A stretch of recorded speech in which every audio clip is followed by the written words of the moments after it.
I'm Miss Macy. I am one of the staff members here. Sifu is out of town. He normally teaches all the meditation classes, but I get the privilege of doing that tonight, which is awesome.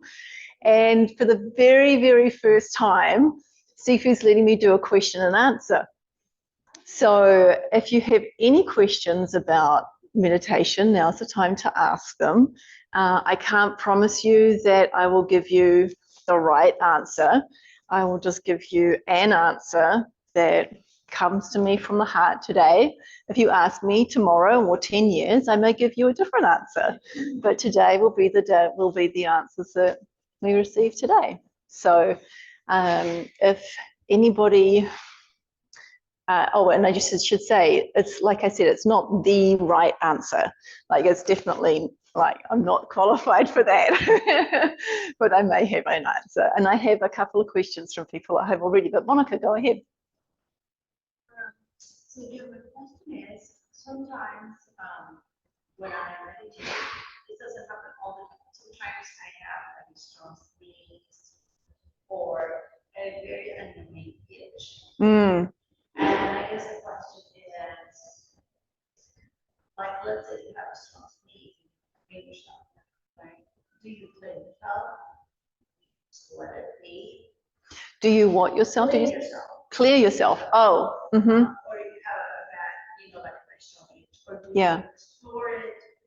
Or do you ignore the itch? Very good question. So Monica's asking about itches or sneezes or things that like might happen in the middle of your meditation that you don't want to have happen. And I'm going to say first off that Miss Donahue, who's kind of me for Sifu Brown's school in Michigan, what she says is that the first thing you want to do is to like lock it down to start with.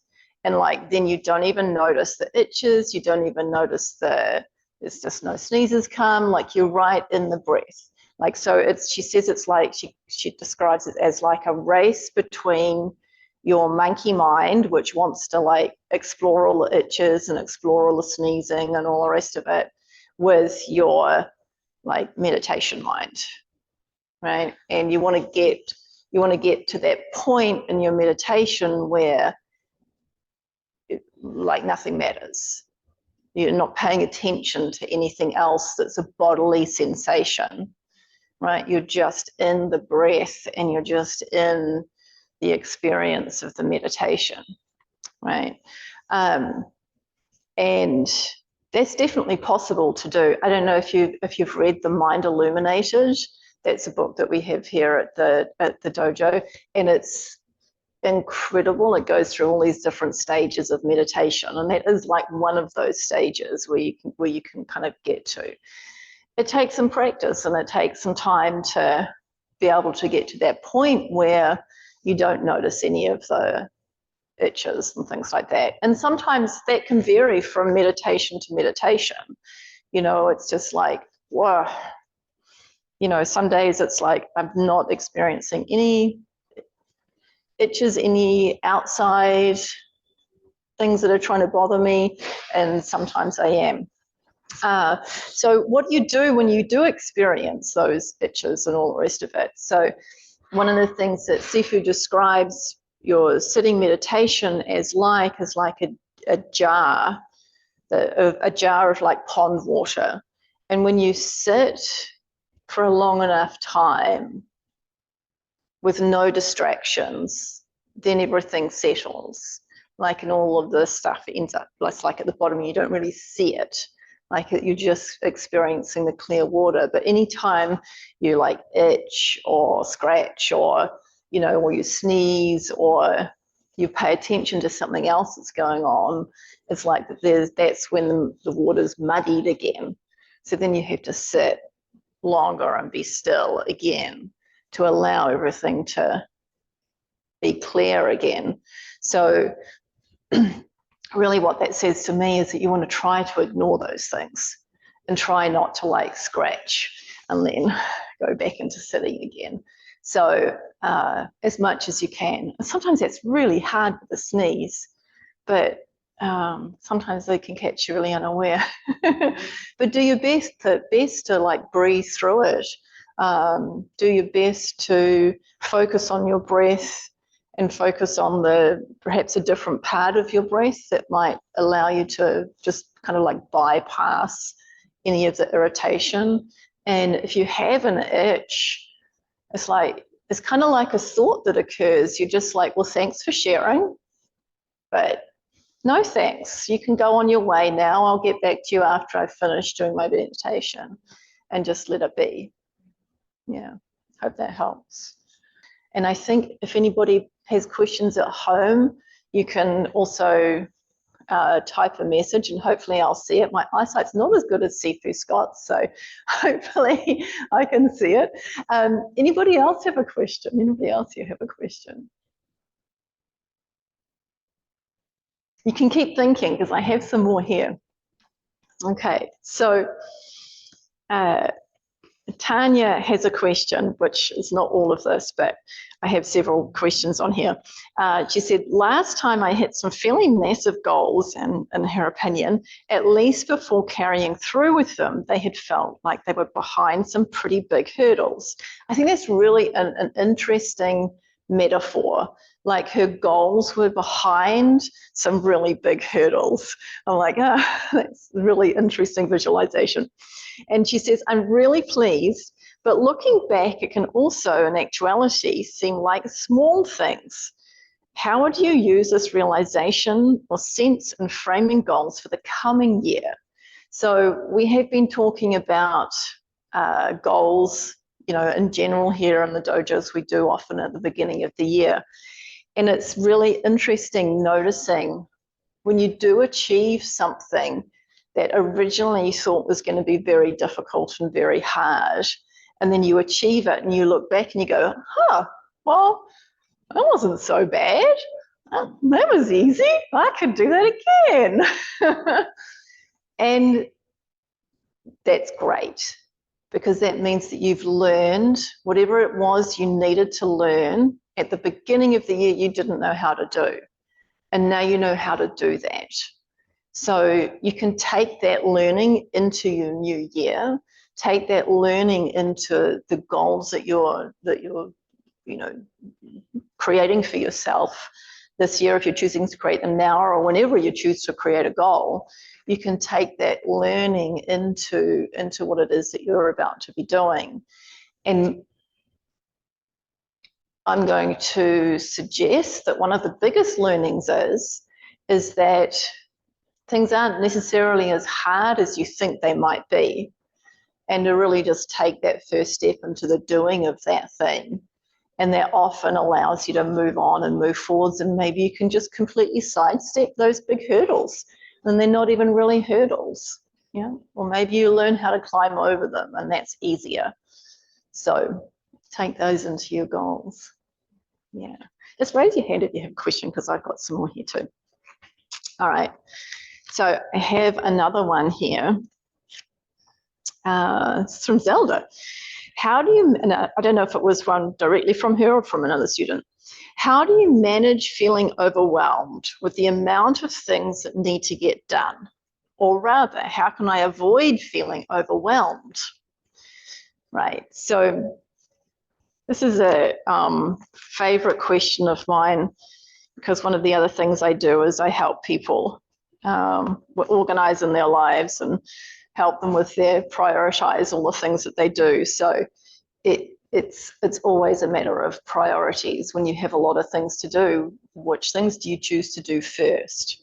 And this morning when I was listening to In My Heroic app by Brian Johnson, who wrote the book Arete, which I talked about last time I was speaking, there was a quote in there from Jason Selk, who is a performance coach for Olympians and Fortune 500 and 100 people. Is like, woo, go you.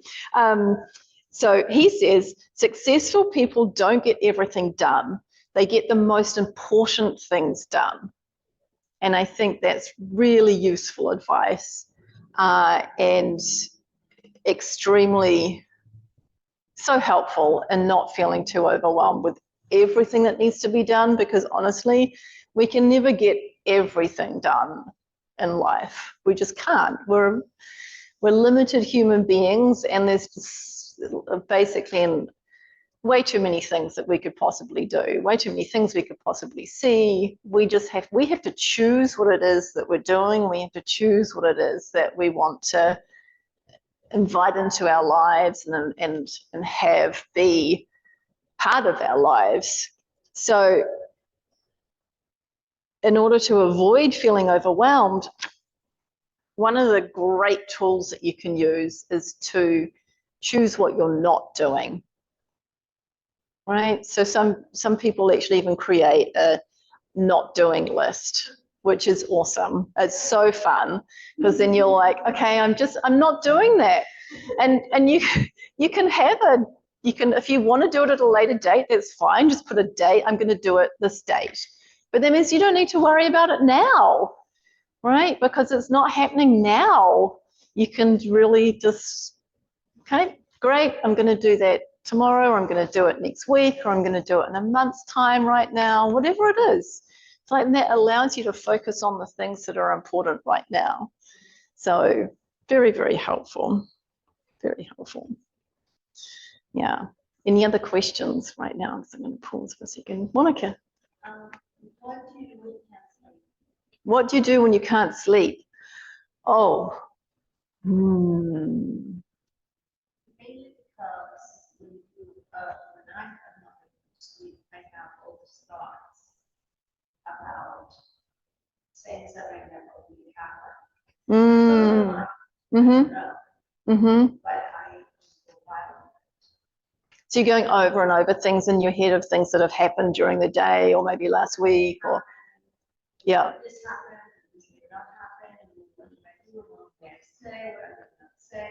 So it's kind of like I go into this future that may exist, but I don't. Right. So sometimes you're thinking, I'm talking so the people at home can hear too. So sometimes you're thinking about things that might happen in the future as well. And then you're like extrapolating, like what might happen, what could I say, what will happen if I say this, and kind of like that. Yeah. Yeah. Well, very, very quickly, my advice to you, if you're doing that and it's stopping you sleeping, is stop doing that. No, really just stop doing it. But more seriously, like it's something that is very, very human to think about something in the future and want to be able to affect it in the way that you want that to go, right? So you really want to have control over it. And one of the things to recognize is that that's a function of the ego wanting to control things in a certain way. And we get worked up and we get concerned about those things when we can't just be with what is. And it's sometimes really hard to take what is, because it can be very uncomfortable. And we have a natural tendency to want things to go in a way that's going to be comfortable for us. And, life's not like that. There's struggle in life, and that's what the Buddha said, right? There's suffering. And this is recognizing that, yeah, we're suffering in this right now, and we want it to be a different way. And allowing ourselves to be with what is, and allowing ourselves to be with whatever might happen in the future is a very peaceful place to be. And I would hope that if you're able to accept those things, are able to be with those things, and I know that you're going through some stuff, and it can be really, really difficult, and they're not comfortable things to be with, but allowing yourself to be with those things can give you some more peace and freedom in that arena and in that peace space. Are you meditating before you go to bed? You might, if you're waking up in the middle of the night and this is occurring, then you might actually want to get up and do another meditation, right? And allow your thoughts to settle, allow them to just to let go again, just go with it.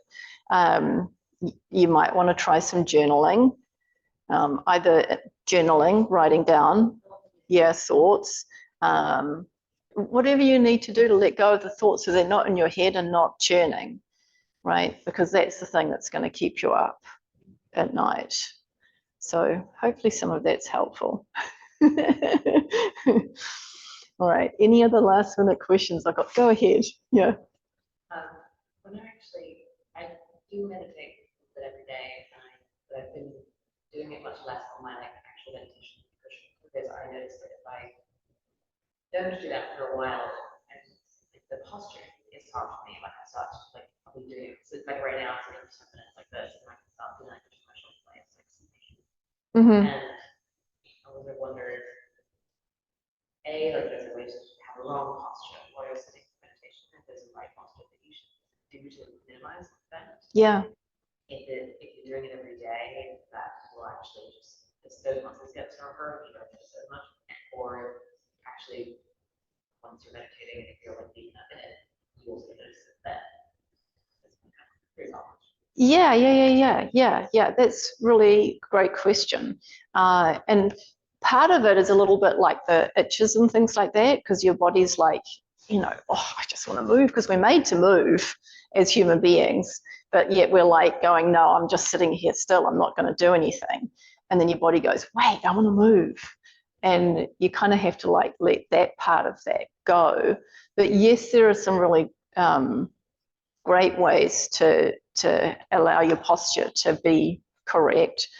You generally, I'll talk about it as we sit down too, but you generally want to have a straight spine, and straight from the very top of your head up here, and rolling your shoulders back a little bit. You probably want to tilt your hips a little bit, and that can depend how you're sitting on your cushion or whatever it is that you're sitting on. And if you have if you're straight from down here all the way up, then that's helpful. So either sitting on a bench or sitting on the zafu or anything else like that. Generally having your knees below your hips helps, as you are sitting right now. And you'll also find that as thoughts arise, so does tension in your body. So the tension in your body is the part that wants to move and shift and all the rest of it. So if you can breathe through any tension that's occurring, then that allows you to just let go of any of those niggles or pains or anything else like that you have coming in. Sifu likes to talk about when he's done his tests for Kung Fu tests. When we do our martial arts tests, we do a long meditation, starting at our green sash, where you sit for an hour and moving on up. And for the red sash test, you sit for 2 hours, I think it was. I don't remember if it was that test or whether it was a second red test. Maybe it was a second red test, I can't remember. But he said that he sat on a bean bag, and he'd been sitting on it at home. It was fine. He'd been practicing his long meditations. It was awesome. It was really, really great. And then in his test, his bean bag started to move in a way that was not optimal for being comfortable when he was sitting and meditating, and he got this incredible pain in his hips. And if you move in your test, when you're testing for your in our Kung Fu tests, you don't pass the test. You have to do it another time. So he was sitting there in pain for basically 3 hours. And he just gutted through it. He just gutted through it. So some of it can just be, really saying, I'm not moving and I'm sitting here and I'm doing it. So So that's like mind over matter, and just telling your mind to get up, to stop moving or to not worry about what's going on. And that's the battle between your ego and your non-ego too, right? That's your ego is always wanting you to get out of meditation because it's threatened by the meditation. It's threatened by what it is that you get out of the meditation. It's threatened by who you become by being able to sit and meditate. So your ego is going to want you to sneeze, to scratch, to get up, to have thoughts, to think about ice cream, to, I don't know, whatever, it's like it's going to want you to not be comfortable sitting still with no thoughts, only thinking of your breath. And that's kind of meditation. It's like the experience, like you're going in and out of being more aware of that and less aware of that, being more aware of your breath and less aware of your breath. And as you practice more, you're able to focus more on just on the breath. And you're able to just be with who you are as a person and who you're meant to become and all of those cool, good things that, is precious in life. So we'll wrap it up there, and we'll take a few moments, we'll sit together, and we'll just allow ourselves to be in the preciousness of life, allow ourselves to be with the breath, and allow ourselves to just calm our minds. I'm going to go turn the lights down, and then I'll sit and I'll say a few more things as I sit too. So give me 1 second. Thank you.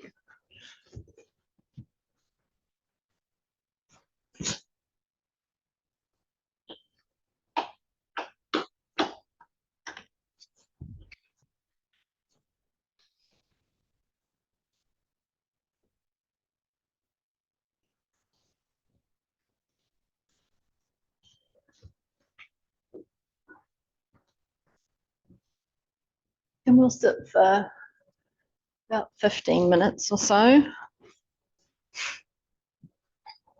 So I like to kneel on my zafus. You guys can do whatever you want. This gives me a really good positioning for my hips. So my knees are down lower than my hips. I put my hands in the fold of my thighs. You can either just have them just sitting here, or I cut mine together. You're going to have your chin parallel to the ground, your eyes closed, and allow your eyes to be looking upwards as though they're looking at the third eye position, the point just between your eyebrows. You have your spine straight, your shoulders are rolled back. And if you do find your posture changing, just on an in-breath, gently allow yourself to straighten back up into the posture that you would like it to be in. And as we get settled, we're going to concentrate on our breathing. We'll do a little exercise, just breathing exercise to start with. Breathe in through your nose.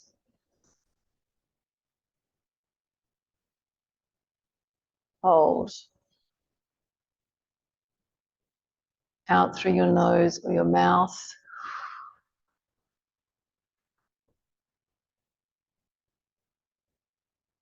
Breathe in.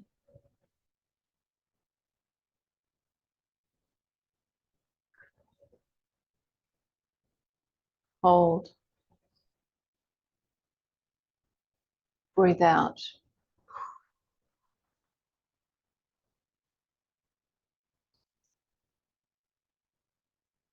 Inhale. Breathe all the way down to your diaphragm. Allow your belly to expand as you're breathing in. Hold. Exhale.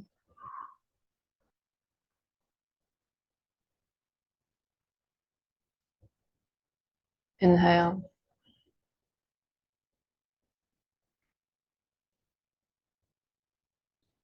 Hold. Exhale.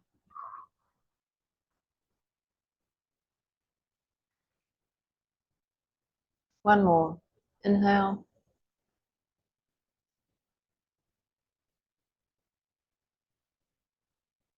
Hold. Exhale. And at the end of the exhale, do a double exhale. Just allow the breath to come in naturally. Allow it to go out naturally. Focus on your breath. Let go of any thoughts, worries, or cares. Be here now.